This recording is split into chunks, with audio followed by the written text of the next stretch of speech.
programa de hoje ele vai se debruçar novamente sobre um tema que temos apresentado aqui constantemente, que é o da construção civil. E os controles ambientais da construção civil são controles que ainda não são de domínio geral. Eles ainda estão experimentalmente sendo aplicados na construção civil. Mas tem empresas que estão na dianteira. Elas instalaram nos seus canteiros de obra procedimentos da ISO 9001, a ISO da qualidade. Isso quer dizer que as obras, os canteiros de obras, são muito bem planejados, eles têm pessoal qualificado, eles aplicam as normas da qualidade, ou seja, limpeza no canteiro, organização e disciplina. Todas as normas, quer seja de EPI, segurança e higiene do trabalho, normas de vigilância, normas ambientais, todas elas são aplicadas no canteiro de obras, não por exigência do licenciador, mas por compromisso que o empreendedor tem para com a sociedade e com o meio ambiente. E a tônica principal na construção civil hoje chama-se reciclagem. A resolução CONAMA 307 da construção civil, ela disciplina com muita propriedade a questão da reciclagem, classificação e reciclagem. Portanto, na construção civil eu vou abordar aqui alguns temas sequenciais de uma obra e os controles ambientais que esse espaço, esse desenvolvimento da obra exige, requer. A primeira parte, então, seria a preparação do terreno.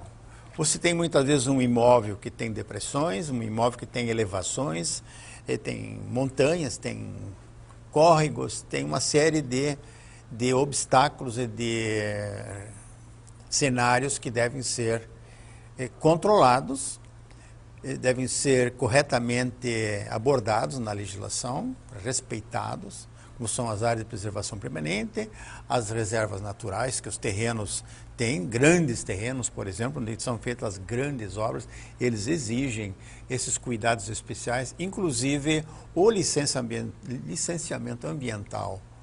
A licença de instalação, ela é bastante rigorosa nesses requisitos e é um processo que pode demorar até 24 meses para uma liberação de uma licença ambiental de implantação do empreendimento. Mas os controles ambientais começam já no serviço de terraplanagem. Os tratores chegam, tem uma autorização de supressão de vegetação, tem determinados procedimentos que devem ser atendidos. Na preparação do terreno, na terraplanagem, deve o empreendedor e a engenharia da construção civil tomar muito cuidado nas águas que fluíam no terreno, normalmente, não provocando enchentes, nem a montante, nem a jusante. Portanto, quando você vai fazer a terraplanagem numa grande área, 50, 100, 200 hectares, como são hoje os megaprojetos da engenharia civil, você tem que atender os requisitos da drenagem. Logicamente, a agência ambiental pede o projeto de drenagem antes de liberar a licença ambiental de implantação. Essa drenagem significa que você implantando um novo patamar, um novo nível no teu terreno, planando toda a área para receber a construção civil, facilidade da construção civil, facilidade na deslocação de máquinas, de tratores, de caminhões, você acaba alterando a movimentação das águas. Mas para que você não provoque prejuízos às vizinhanças, você deve respeitar e deve implantar um sistema preventivo ou prévio de drenagem desse terreno. certamente você não terá problemas com as vizinhanças. Mesmo porque o estudo de impacto de vizinhança já diz como é que essa implantação deverá ocorrer dentro de um plano básico ambiental.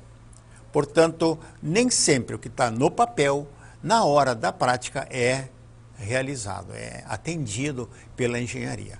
A engenharia acha muito bonito apresentar projetos de licenciamento ambiental na balança, por quilo. Quanto mais pesado, pensam as consultorias, que é o órgão ambiental se impressiona com essas quantidades de quilos de papéis, mas o órgão ambiental vai analisar as partes que interessam à questão ambiental. A drenagem é uma delas. Então, se você atendeu os estudos de impacto de vizinhança, você vai atender também a parte da drenagem. Portanto, os engenheiros dos projetos de grande impacto, de grande movimentação de solo, deverão ter esses cuidados e ir ao campo. Vá ao campo, analise a área antes de você autorizar o trator. Acompanhe o trabalho dos tratores, porque já assistimos em Joinville muitos casos, como já assistimos no Brasil inteiro, problemas do licenciamento ambiental ser interrompido por denúncias no momento da implantação, da supressão da vegetação, do aterramento de banhados, do fechamento de rios, da construção de galerias em áreas que não estão previstas galerias, nem tubulações. Esse é o grande problema. A engenharia deve se ater ao que o licenciamento ambiental fala, deve atender o que as recomendações da licença ambiental de implantação oferecem, e isso tem que ser atendido. Você faça a implantação, vá registrando passo a passo da tua implantação na terraplanagem, produza imagens, e você tem, a cada período, você tem a condição de enviar o teu relatório de monitoramento ambiental para o órgão licenciador. Você tranquiliza o órgão licenciador no momento que você manda esses relatórios, essas imagens reais, sem mentiras, sem enganações, sem esconder o dano ambiental que eventualmente foi causado. Portanto, essa é a proposta, essa é a disciplina, essa é a ética da construção civil quando você implanta uma terraplanagem. Existem inúmeros projetos parados, anos parados, porque aterraram rios, fecharam banhados e não respeitaram o que as recomendações da licença ambiental de implantação fazia.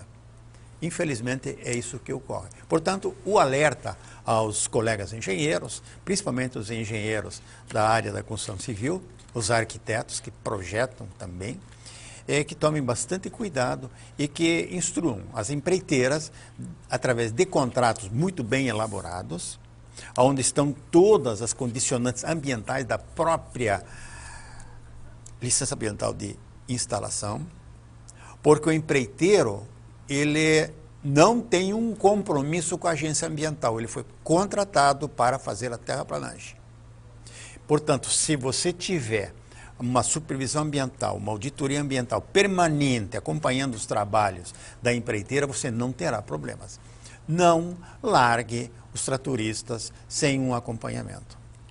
Provavelmente o tratorista de um grande trator que tem dano violento de movimentação de solo, ele vai causar problemas e vai provocar crimes ambientais. Portanto, a fiscalização, o acompanhamento técnico num representante do empreendimento é uma questão de vida ou morte. Tenha sucesso no teu empreendimento com bom acompanhamento, numa auditoria ambiental, numa consultoria ambiental, não de escritório, não no ar-condicionado, mas a campo, com bota, com calça comprida, com roupa firme, com capacete e com protetores auriculares para você não sofrer o impacto do barulho das máquinas que estão operando no terreno. Portanto, essa área de preparação do terreno é importantíssima. Faça tudo de acordo com as normas e as recomendações da licença ambiental de instalação. Você não vai ter problemas. O segundo grande As soluções sempre são as mais viáveis. Na solução dos trabalhos de terraplanagem, você vai ter que, todos os operários têm que ter treinamento, eles têm que ter consciência dos danos ambientais que podem provocar, eles têm que ter treinamento para segurança e higiene do trabalho, eles devem utilizar equipamento de proteção individual, os caminhoneiros não podem abandonar a cabine sem um capacete, sem uma bota de canteiro de obra, não pode ir de bermuda, não pode ir de chinelo de dedo, sair da cabine do caminhão. Saiu da cabine, tem que estar paramentado dentro do EPI para aquela atividade no canteiro de obras. Os veículos, de preferência, eles devem ter o escapamento para cima, porque não levanta poeira. Um canteiro de obras com 4, 5 dias sem chuva, e pode acontecer muito esse ano aqui em Santa Catarina isso, e vai causar a emissão de muitos particulados, vai criar problemas sanitários com os empregados de todas as classes que estão presentes no canteiro de obra. Portanto, vamos ainda conversar sobre essa questão. Então, as soluções são essas: treinamento, planejamento, ética no atendimento da licença ambiental de instalação e uma boa obra para que você tenha sucesso, não só como profissional da engenharia, mas também como um empreendedor que respeita o meio ambiente e respeita o consumidor e o contribuinte. Certamente você vai ter clientes em cima desse terreno que vão sentir que na implantação do projeto as atividades que nele foram realizadas, eles não trarão problemas futuros.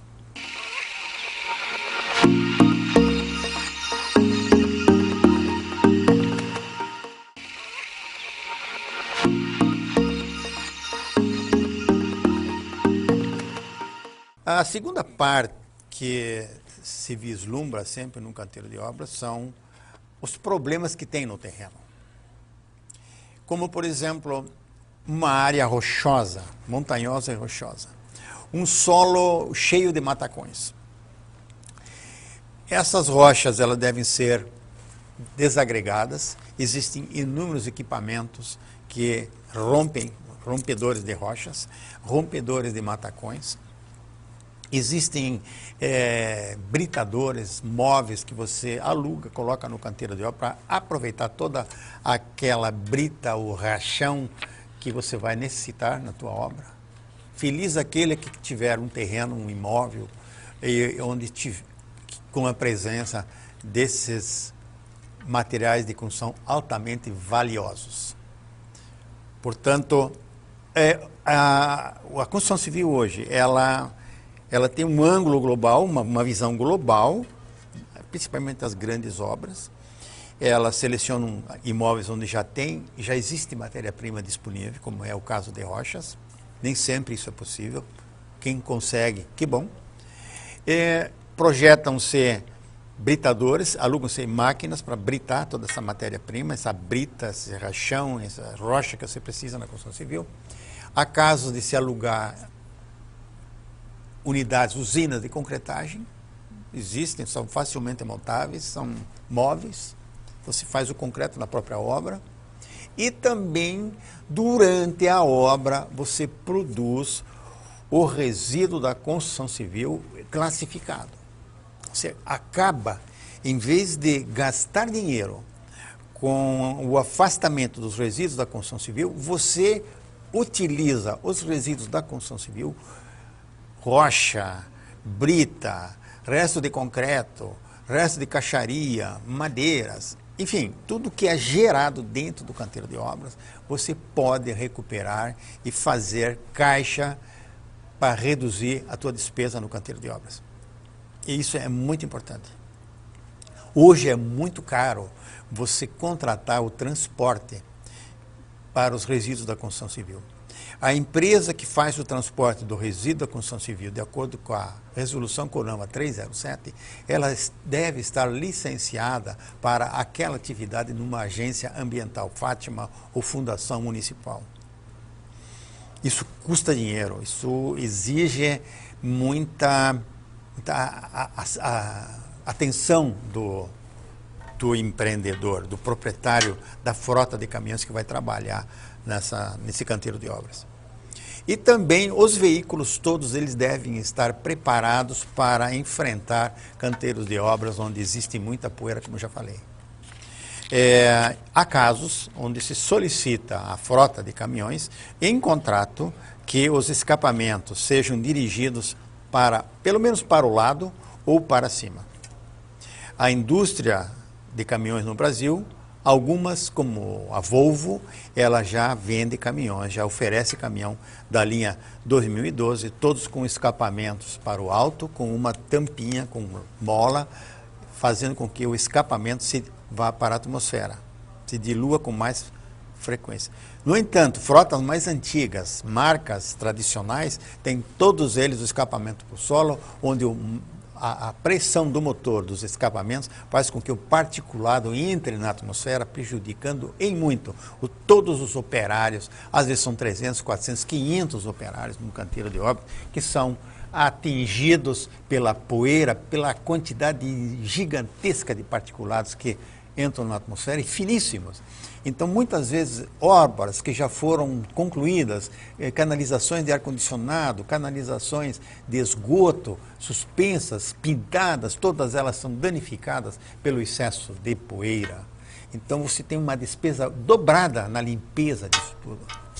Portanto, os contratos que você vai ter com o transporte, os contratos que você vai ter com as empresas que recebem o resíduo da construção civil, que também devem ser licenciadas.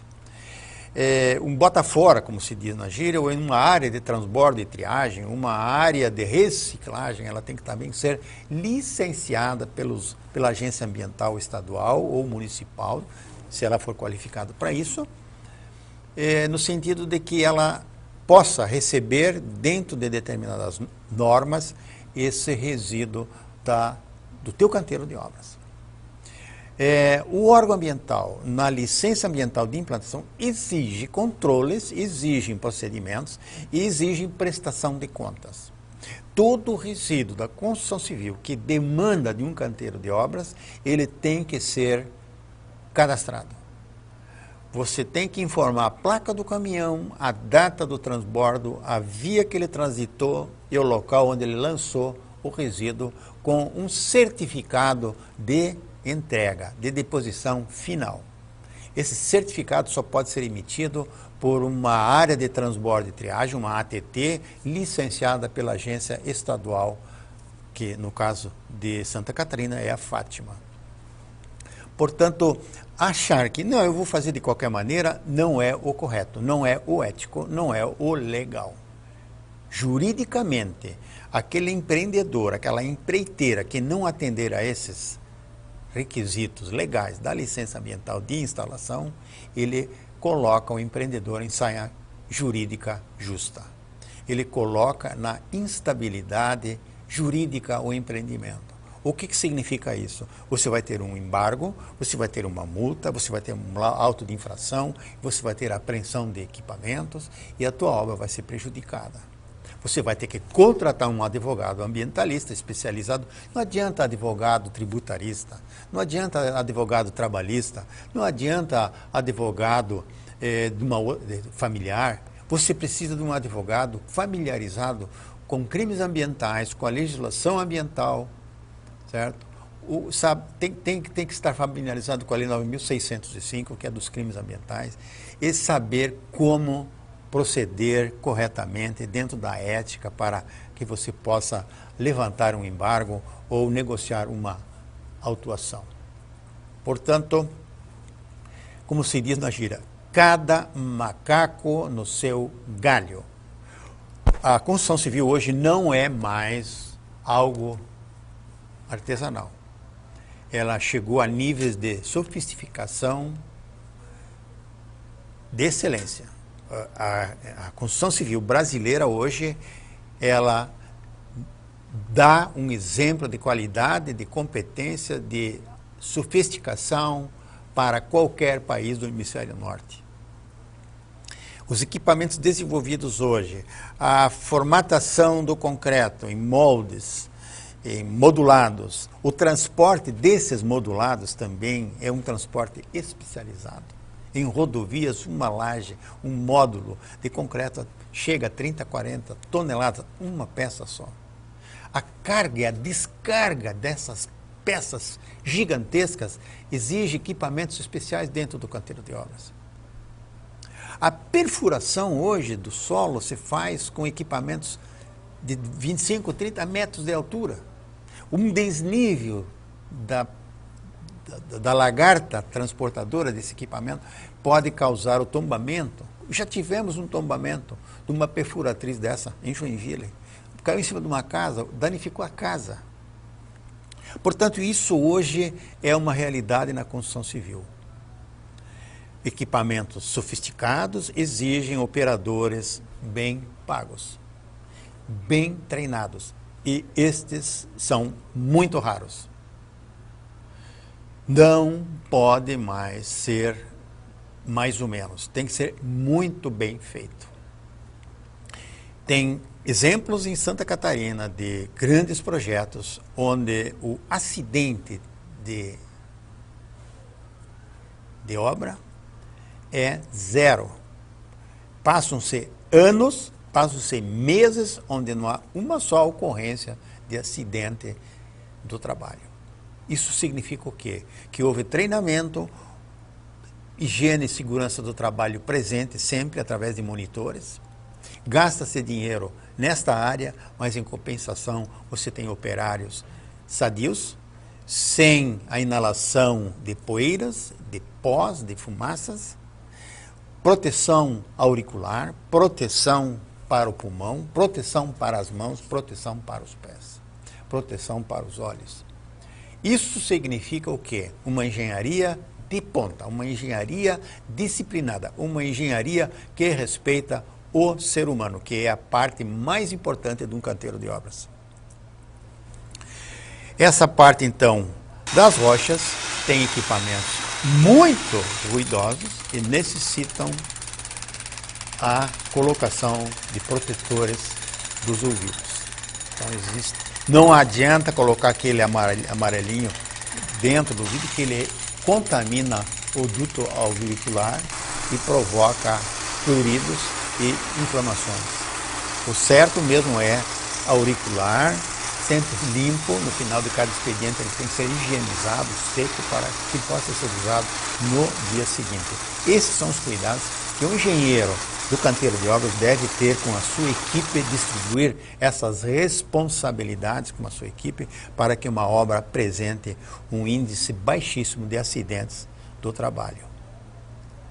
Uma enfermaria deve ser colocada no canteiro de obra com todos os requisitos de eventuais acidentes, de ferimentos. O atendimento é na hora.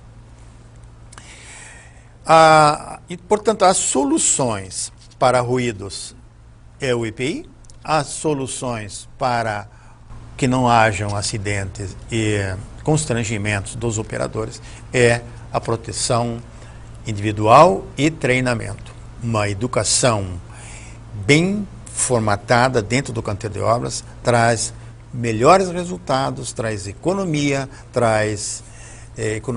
no desperdício de materiais. É um grande fator hoje nas obras, ainda apesar da modulagem do concreto, nós ainda temos muito desperdício.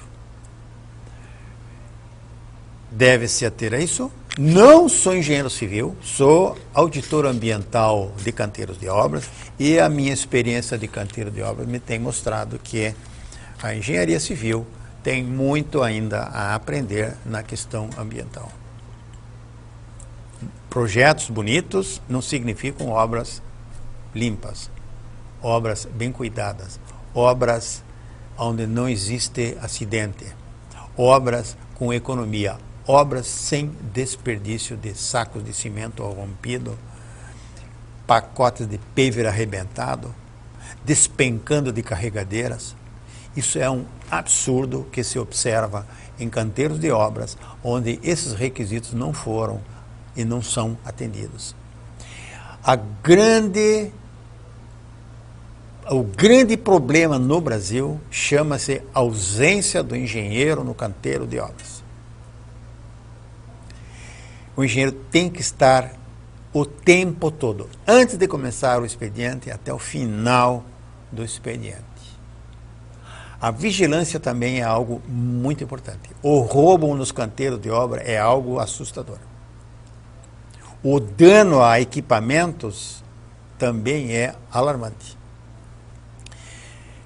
São cuidados que uma nova engenharia civil, que uma nova auditoria ambiental, uma nova supervisão ambiental devem desenvolver com bastante rapidez, porque na ausência do supervisor ambiental brasileiro, nós estamos buscando no hemisfério norte, onde eles estão sobrando, são muito baratos e são muito competentes.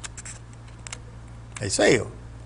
O programa Ecologia em Ação está apresentando, assim, aos telespectadores uma área nova, com cenas, com cenários que vão ser mostrados durante a apresentação. O programa solicita que os profissionais da engenharia civil entrem em contato, contribuam com sugestões. Nós temos um blog, ecologiaacal.com, que você pode ler no rodapé da imagem. Você pode também oferecer a tua colaboração como engenheiro civil, como arquiteto, como geógrafo, como geólogo, como sanitarista, como engenheiro ambiental, que sempre devem estar presentes nos canteiros de obras. É isso aí. Ecologia em Ação vai assim, encerrando mais uma apresentação, convidando vocês para o próximo programa. Até lá!